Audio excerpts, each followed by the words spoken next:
Энэ улс төрийн нөхцөл байдлын үеэр сүүлийн хэдэн өдрүүдэд ерөнхий сайд оюун эрдэнэтэй үндэсний хэвсэл номтой хоёр тохирлоо. Тэргүүн шадар сайдаар очихоор боллоо. За энэ бол ор үндэсгүй яриа. Ийм яриа хэлцээр огтхонч болоогүй. За ерөнхий сайд оюун эрдэнэ нэгэнд ажиллаа өгнө гэдгийг мэдгч гисэн. Дараагийн ерөнхий сайд тодорхой цаг хугацааны асуудал. Ардын намын баг хурлаас Ардсан намгүйгээр бусдаа хамтарч засгийн газраа байгуулж болно гэж шийдвэр 4-р тогтоолоор баталгаажсныг би олж харсан. Хэрв санал тавих тохиолдолд бид юун төрөнд дараагийн ерөнхий сайд хинбэ гэдгийг онцгойлоо. Тэр үний итгэл үнэмшил нь юу юм? Энэ татвар нийгмийн даатгалын шимтгэл, энэ чөлөөт эдийн засгийн тогтолцоог хэр дэмжих юм? Энэ олон давхарцсан одоо зөвшөөрлүүд. За мэдээж одоо би нэг үг хэлж ил байсан. Тэргээ давтаад хэлээ. Авилгалтаа тэмцэнэ гэдэг бол ардын намтаа тэмцэнэ гэсэн үг. Нөгөө авилгач чуулгаачтай хаацаалаад хууль хэлэлттэй байгуулгаар шалгуулахгүй хамгаалаад байвал ийм хүнтэй бол би уучлаарай. Хизээч нэгдэхгүй. Тэгвэл дэргүү үндэсний хөвсөл бол үндэсний үйлдвэрлэлээ дэмжил гэж байгаа. Бид бол консерватив үзэл санаатай. Төр өөрөө жижигхэн, хувь хүн, хувь хөвшил том байх энэ зарчмыг бид нар баримталдаг. Хэрвээ татвар бууруулахгүй энэ өнөөдөр үүсэж байгаа одоо хямралт байдал, нийгмийн эдийн засагт дорвитойхон хувьсгал хийх хэмжээнд өөрчлөлт хийж чадхааргүй, манлайлалгүй, зориггүй ийм хүн ерөнхий сайд болох тохиолдолд бид бол хизээч орохгүй.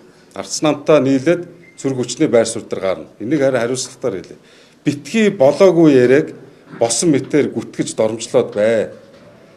Тэгвэл дэргүй ардсан намынхаа өнгөрсөн 7 хоногт мэдгдсэн шүү дээ. Дараагийн ерөнхий сайд томилогтол бид үүрэгт ажиллаа хийж яа. Зөв. Төрийн ажил битгий улс төрчиж хонцсон сэтгэлээр ханд. Дараагийн сайдрын тэгтээ дэргүй томилогжил таараа. Дараагийн ерөнхий сайдын томилогжил таараа. Тэр болт ажиллаа хийцгээгээл бай. Энд одоо ямарваа нэгэн байдлаар миний зүгээс хамт олноо төлөөлөөд засагт орохын төлөө одоо шунаад ирмэлзээд та хэдийн бичээд байгаа шиг төрийн ордноор гүүгээд байгаа зүйл огтхож байхгүй. Орон нутагт байж байгаа 40 өглөөд ирлээ. Ийм л байр суурь хийлээ. Аль бие усны зүгээс тийм бичигч ирээгүй, тийм яриач бий болоогүй. Тэр 14 мега төсөс 14 цаашаа юм бэ. Тэр уул нүхлэх юу хвчлээ иймэрхүү юм төслүүдийг бол дэмжихгүй ойлгомжтой. Гэхдээ хэд хэдэн нэн чухал мега төслүүд бол бий. Нэг бол дэмжиж таар энийг дэмжихгүй гэдэг юм. За яг би анхны асуудал үүсгэхэд байр сууриа илэрхийлсэн. Ерөөсөө ихтгэл үзүүлэх асуудлыг үндсэн хуулийн 24 гэж би тэр тоог нь андуурсан билээ. 44 нэг байсан билээ. Шууд оруулж ирээч. Хэрвээ би ерөнхий сайд байсан бол хамгийн дөрөнд энэ алхмыг зөрөгтэйгээр хийнэ. За ингээд хожимч гэсэн энэ маань орж ирж байна. Харамсалтай нь тэр үед нөгөө цүнх эм бөгжгээл тэр сенсацад дарагдаад хинч энийг ойшож харсангүй. Тэгэл одоо үг мушгаал одоо оюутантай 8 хэлээ одоо юу гэж намайг доромжлоо. Уул нь байна штэ. Яагаад би энэ ихтгэл үзүүлэх асуудлыг оруулж ирээч гэдэг асуудлыг хүндсэн бэ гэхээр төрд ерөөсөө хямрал авчрахгүйгээр асуудлыг нэг дор шийдэд тэгээ явъя. Эцсийн дүндээ энэ өөрөө одоо оюун эрдэнэ баг хурал дээр ажиллаа өгье гэдгээ мэдэгдсэн шүү дээ. Энэ бичлэгэнд гарцсан бүгдээрээ л харж байгаа үст. Би бол одоо энэ дэр бол огтхонч нэг эргэлзэхгүй байна. Оюун эрдэнэ ерөнхий сайд бол ажиллаа өгөх нь бол маш тодорхой цаг хугацааны асуудал. Харин дараагийн ерөнхий сайд хэн болох вэ? Энийг би их онцгой анхаарч байна. Оюун эрдэнэтэйгээ зуралдаалах юм та. Тэр орлого нь тэгээд тэр хууль хэлэлтийн байгууллагаараа нотлогддог юм байгаас. Долдогдож чадахгүй бол энэ чинь ерөнхий сайд битээ хэл их хурлын гишүүнийх нь бүрийн эрхийн асуудал хүртэл өндөгдөн шин. Тийм биз дээ. Бодлоо яриад байна уу? Бодит одоо фактууд энэ шүү дээ. Тэгээ хууль хэлэлтийн байгууллагын шалгах нь тэрэнд бол огтхон санаа зовох юм алга.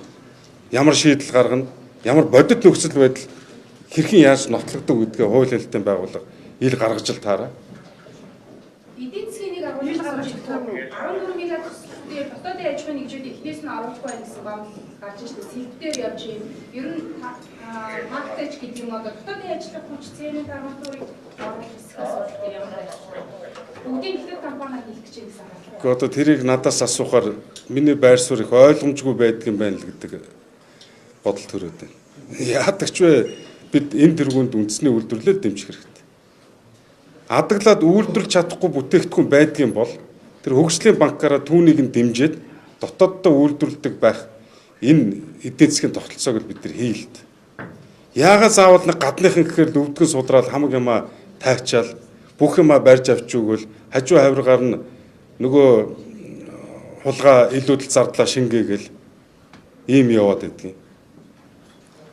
Юу бол үндэсний үйлдвэрлэлээ хувийн хвшлэн хийх ёстой л гэдэг ийм зарчмыг байр суурьтай. Жишээлбэл би доронтой төлөөж их хурл сууж явахдаа худалдаа авах ажиллагаа болон аливаа одоо барилгажих төсөл тендерүүдийг дандаа доронтойхон компаниуд өгдөг байсан.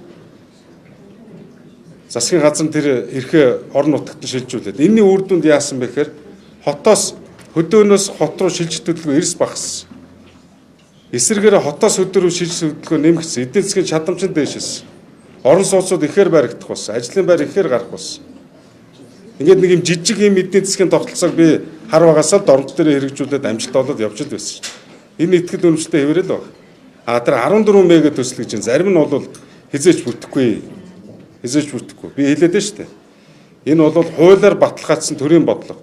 Тэрнээс биш хувь хүний өдрийн тэмдэглэл өрдөөсөө биш. Тэгээ энийг дахиж харах хэрэгтэй. Өнөө маргааштай хэрэгжүүлэх ямар ч боломж байхгүй. Жишээлбэл тэр одоо юу хвчлээ уул муул нүхлэн ч гэх шиг тэр бол удлаа тэр. Эдийн засаг дийлэхгүй.